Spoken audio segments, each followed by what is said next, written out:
خاتم النبیین جناب محمد رسول اللہ صلی اللہ علیہ وآلہ وسلم نے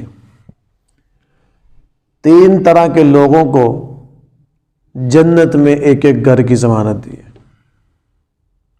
وہ 3 خوش قسمت انسان کون ہیں؟ ان کے عمل بظاہر چھوٹے عمل ہیں، لیکن جنت میں ایک ایک گھر کی ضمانت آقا دو جہان سرکار دو عالم حضرت محمد رسول اللہ صلی اللہ علیہ وسلم دے رہے۔ پہلا انسان، پہلا خوش قسمت انسان وہ ہے، انا زعیم ببیت فی ربض الجنہ لمن ترک المراء وان کان محقا۔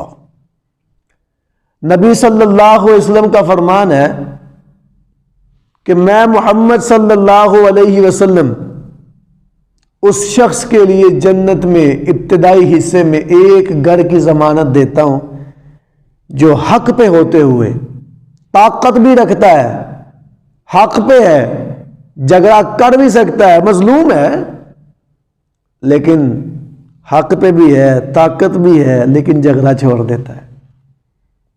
ایسے انسان کے لیے جنت میں ابتدائی حصے میں ایک گھر کی ضمانت نبی صلی اللہ علیہ وسلم دے رہے ہیں۔ دوسرا خوش قسمت انسان، وَبِبَيْتٍ فِي وَسَطِ الْجَنَّةِ لِمَنْ تَرَكَ الْكَذِبَ وَإِنْ كَانَ مَازِحًا۔ آپ صلی اللہ علیہ وسلم کا فرمان ہے کہ جو انسان جھوٹ چھوڑ دیتا ہے مذاق کی حالت میں بھی، ایسے انسان کو جنت کے درمیانی حصے میں ایک گھر کی ضمانت میں دیتا ہوں۔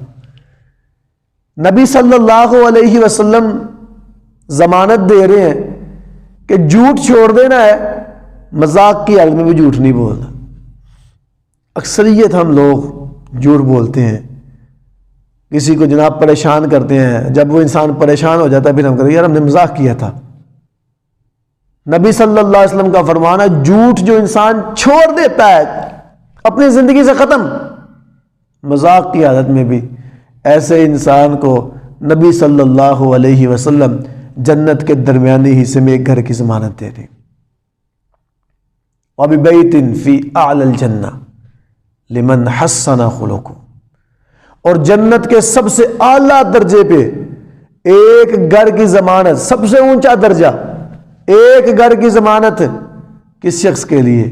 جو انسان اپنا اخلاق اچھا کر لیتا ہے، اپنی گفتار اچھی کر لیتا ہے، اپنے الفاظ کا چناؤ اچھا کر لیتا ہے، اپنے اخلاق کو بہتر کر لیتا ہے، ایسے انسان کے لیے جنت کے سب سے اعلیٰ درجے پہ ایک گھر کی ضمانت نبی صلی اللہ علیہ وسلم نے دی۔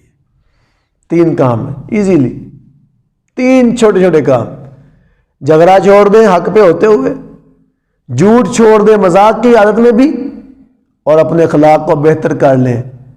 اگر انسان تینوں کام ہی اپنا لے تو 3 گھر مل جائیں گے انسان کو جنت میں، اور یہ ضمانت کوئی عام ضمانت نہیں ہے۔